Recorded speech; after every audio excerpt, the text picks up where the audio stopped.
দর্শক, স্বাগত জানাচ্ছি এশিয়া পোস্ট নিউজে। আপনাদের সঙ্গে আছি আমি ইশরাত জেরিন।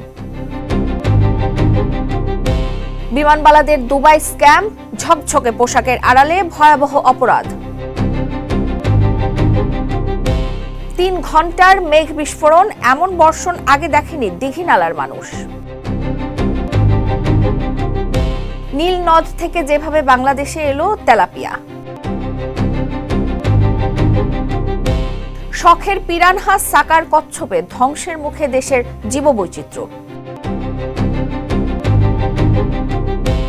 মা ফেলে গেলেন রাস্তায়, 2 বছরের শিশুর আশ্রয় ইউএনওর কোল।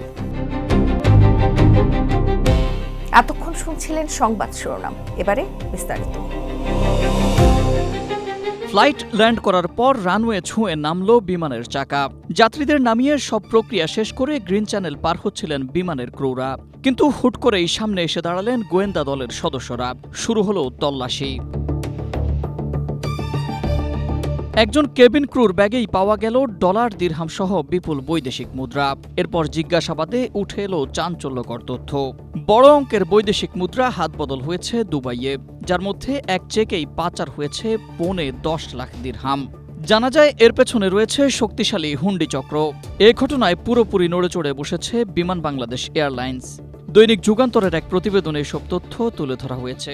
প্রতিবেদনে বলা হয়েছে, প্রচলিত ব্যবস্থায় বিদেশে কর্মরত বিমানের প্রত্যেক কেবিন ক্রুর ওভারসিজ বা বহির্গমন ভাতা তাদের নিজ নিজ নামে পৃথকভাবে সংশ্লিষ্ট দেশের ব্যাংক থেকে উত্তোলনের স্পষ্ট বিধান রয়েছে। কিন্তু দুবাই স্টেশনে সেই সুপ্রতিষ্ঠিত নিয়মকে সম্পূর্ণ বুড়ো আঙুল দেখিয়ে গত 14 মে জনতা ব্যাংক পিএলসি দুবাই শাখা থেকে একটি একক চেকের মাধ্যমে 196 জন কেবিন ক্রুর বকেয়া ও ওভারসিজ ভাতা বাবদ প্রায় 4.35 লাখ টাকা একবারে উত্তোলন করা হয়। বিশেষ গোয়েন্দা সংস্থার প্রতিবেদনে গত 2 বছরের কারসাজির ভয়াবহ তথ্য উঠে এসেছে। তাতে দেখা যায় এটি কোনো একটি নির্দিষ্ট দিনের ঘটনা নয়, বরং এটি দীর্ঘদিনের সুসংগঠিত একটি পাচার চক্র। প্রাপ্ত তথ্য মতে এই কেবিন ক্রু সিন্ডিকেটে জড়িত রয়েছেন এফএস শাকুর, আবু সালেহ, অঙ্কুর, শফিউল্লাহ সহ অনেকেই। তারা নিয়মিতভাবে দুবাই, আবুধাবি ও শারজা রুটে ফ্লাইট শিডিউল হাতিয়ে নিতেন।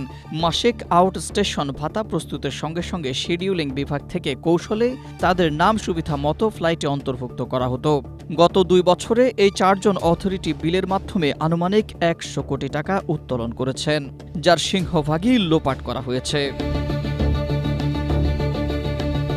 বিশেষজ্ঞরা বলছেন, জাতীয় পতাকাবাহী এয়ারলাইন্সের কেবিন ক্রুদের মাধ্যমে বৈদেশিক মুদ্রা পাচার বা হুন্ডির কারবার অত্যন্ত গুরুতর অপরাধ। বিমানবালারা অবৈধভাবে বৈদেশিক মুদ্রা বহন করলে প্রতিষ্ঠানের ভাবমূর্তি ক্ষতিগ্রস্ত হয় এবং মানও ক্ষুণ্ণ হয়।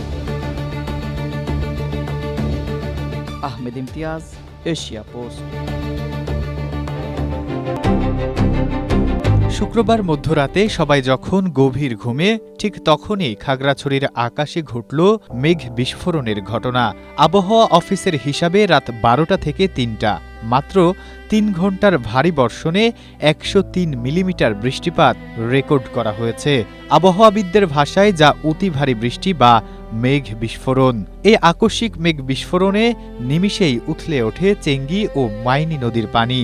জোয়ারের তোড়ে বিপদসীমা ছাড়িয়ে পাহাড়ি ঢল ঢুকে পড়ে নদী তীরবর্তী জনপদে। নিমিষেই তলিয়ে যায় দীঘিনালার কাঁচা বাজার, মুসলিমপাড়া, গরুর বাজার ও শান্তিনগর।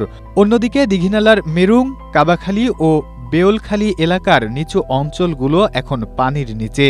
আকস্মিক এই বর্ষণে প্লাবিত হয়েছে একের পর এক এলাকা। পানিতে ডুবে গেছে আমন ধানের ক্ষেত। পানি সড়কের ওপর উঠে যাওয়ায় দীঘিনালা মেরুং সড়ক সহ আঞ্চলিক সড়কগুলোতে যানবাহন চলাচল পুরোপুরি ব্যাহত হচ্ছে। ঘরে পানি ঢুকতে শুরু করলে ঘরবাড়ি ছেড়ে আশ্রয়কেন্দ্রে ছোটে গৃহহীন হয়ে পড়া বাসিন্দারা। আশেপাশের প্রাথমিক বিদ্যালয়গুলোতে ঠাঁই নিয়েছেন পানিবন্দী মানুষ। সব মিলিয়ে এখন চরম ভোগান্তিতে খাগড়াছড়ির জনজীবন।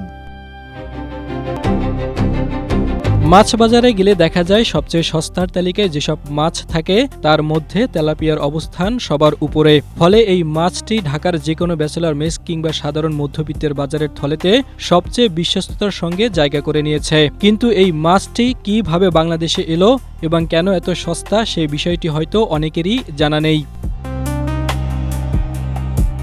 প্রতিদিনের পাতে থাকা এই সাধারণ চ্যাপ্টা মাছটির সঙ্গে জড়িয়ে আছে নীল নদের রাজকীয় আভিজাত্য, দ্বিতীয় বিশ্বযুদ্ধ পরবর্তী বৈশ্বিক খাদ্য সংকট এবং আধুনিক জেনেটিক্সের রোমাঞ্চকর গল্প, যা গরম তেলে মাছ ভাজার ধোঁয়ায় অনেকটাই ঢাকা পড়েছে। তেলাপিয়ার আদিনিবাস আফ্রিকার মহাদেশ ও মধ্যপ্রাচ্যের নীলনদ অববাহিকায়। প্রাচীন মিশরীয় প্রত্নতাত্ত্বিক গবেষণা এবং নীলনদের উপকূলীয় সমাধিগাত্রের দেয়ালচিত্র থেকে জানা যায়, আজ থেকে প্রায় 4000 বছর আগেই এই মাছ মিশরীয় খাদ্য ও সংস্কৃতির গুরুত্বপূর্ণ অংশ ছিল। বিংশ শতাব্দীর মাঝামাঝি পর্যন্ত তেলাপিয়া মূলত আফ্রিকা ও মধ্যপ্রাচ্যের বুনো জলাশয়ে সীমাবদ্ধ ছিল। তবে দ্বিতীয় বিশ্বযুদ্ধের পর তীব্র খাদ্য সংকট এর ভাগ্য বদলে দেয়। জাতিসংঘের খাদ্য ও কৃষি সংস্থা FAO এর ঐতিহাসিক মৎস্য বিষয়ক গবেষণা নথি অনুযায়ী, যুদ্ধের পর বিশ্বজুড়ে প্রোটিনের ঘাটতি দেখা দিলে গবেষকরা এমন একটি জলজ প্রাণীর সন্ধান করেছিলেন যা প্রতিকূল পরিবেশেও দ্রুত বংশবৃদ্ধি করতে পারে এবং সস্তা খাবারেও বেঁচে থাকতে পারে। পরবর্তীতে জাতিসংঘের আন্তর্জাতিক ত্রাণ ও টেকসই উন্নয়ন কর্মসূচি UNDPর আওতায় এশিয়া ও ল্যাটিন আমেরিকার বিভিন্ন দেশে ছড়িয়ে দেওয়া হয় এই তেলাপিয়া মাছ। যদিও আধুনিক তেলাপিয়া চাষের ইতিহাসে বড় মোড় আসে 1965 সালে। থাইল্যান্ডের মৎস্য বিভাগ ও সেদেশের রাজকীয় নথি অনুযায়ী 1965 সালের মার্চে জাপানের তৎকালীন যুবরাজ ও পরবর্তী সম্রাট আকিহিতো থাইল্যান্ড সফর করেন। খ্যাতিমান মৎস্যবিজ্ঞানী ও সম্রাট আকিহিতো থাইল্যান্ডের রাজা নবম ভূমিবল অতুল্য তেজকে 50টি নীল নদের তেলাপিয়া উপহার দেন। রাজা ভূমিবল ব্যাংককের রাজপ্রাসাদের পুকুরে মাছগুলোর নিবিড় প্রজনন করান। দ্রুত বৃদ্ধি ও পুষ্টিগুণে মুগ্ধ হয়ে তিনি মাছটির নাম দেন প্লানিল, যার অর্থ থাই ভাষায় নীল নদের মাছ।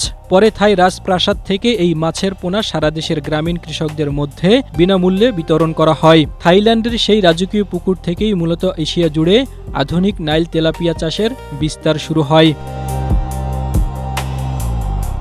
বাংলাদেশে তেলাপিয়ার আগমনও খুব একটা মসৃণ ছিল না।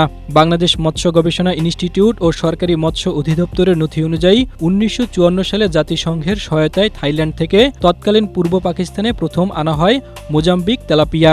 কিন্তু এই মাছ বাঙালি ভোজন রসিকদের মন জয় করতে পারেনি। পরবর্তীতে বাংলাদেশে তেলাপিয়া চাষে বড় বিপ্লব আসে 90-এর দশকে। ফিলিপাইন ভিত্তিক আন্তর্জাতিক সংস্থা বিশ্ব মাছ গবেষণা কেন্দ্রের তথ্য অনুযায়ী বিভিন্ন দেশ থেকে সংগৃহীত তেলাপিয়ার বুনো ও খামারি জাতের মধ্যে কৃত্রিম প্রজনন ঘটিয়ে তৈরি করা হয় দ্রুত বর্ধনশীল একটি বিশেষ জাত। এর নাম দেওয়া হয় সংক্ষেপে গিফট জাত। পরে এই জাতের মাছ মনোসেক্স চাষাবাদ প্রক্রিয়ায় পুরো বাংলাদেশে ছড়িয়ে দেওয়া হয়। এর ফলে বাংলাদেশ বিশ্বের শীর্ষ তেলাপিয়া উৎপাদনকারী দেশগুলোর কাতারে শক্ত অবস্থান তৈরি করেছে। জাহিদুল ইসলাম, এশিয়া পোস্ট।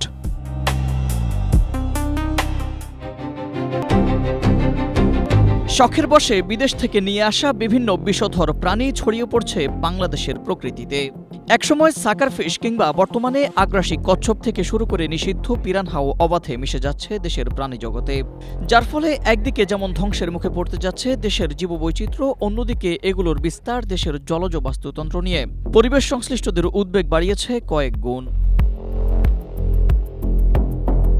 গত জুলাইয়ে বৃষ্টির পর হঠাৎ রাজধানীর অন্যতম জলজ বাস্তুতন্ত্র হাতিরঝিলে ঝাঁকে ঝাঁকে দেখা যায় আগ্রাসী বিদেশি কচ্ছপ রেড ইয়ার স্লাইডার। এছাড়াও চায়না খলিশা নামে পরিচিত থাইগুরামি নিষিদ্ধ পিরানহা ও আফ্রিকান মাগুরের উপস্থিতি দেশের উন্মুক্ত জলাশয়ে আগে থেকেই রয়েছে। প্রশ্ন হচ্ছে, দেশের উন্মুক্ত জলাশয়ে এগুলো আসলো কোথা থেকে? জানা যায়, একসময় শখের বশে অ্যাকোরিয়ামে পালা মাছ বড় হয়ে গেলে কিংবা সংখ্যা বেড়ে গেলে অথবা বাসা পরিবর্তনের সময় অনেকেই পার্শ্ববর্তী লেক, ড্রেন, খাল কিংবা পুকুরে ছেড়ে দেন এসব মাছ। সেখান থেকেই মাছগুলো আশেপাশের নদ নদীতে প্রবেশ করে ধীরে ধীরে দেশের বিভিন্ন উন্মুক্ত জলাশয়ে ছড়িয়ে পড়ে।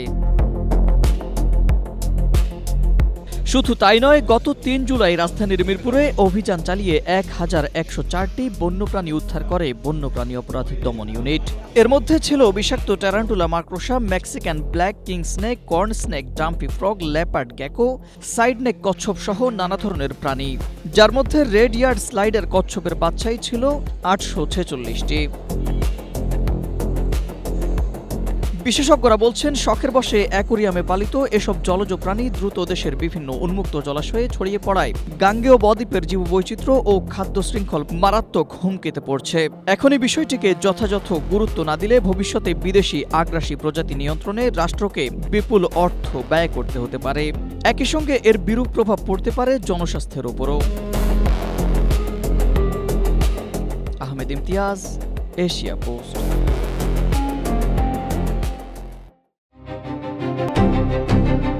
নিজ সন্তানকে রাস্তার পাশে ফেলে রেখে ঢাকার উদ্দেশ্যে পাড়ি জমান মা মিতু আক্তার।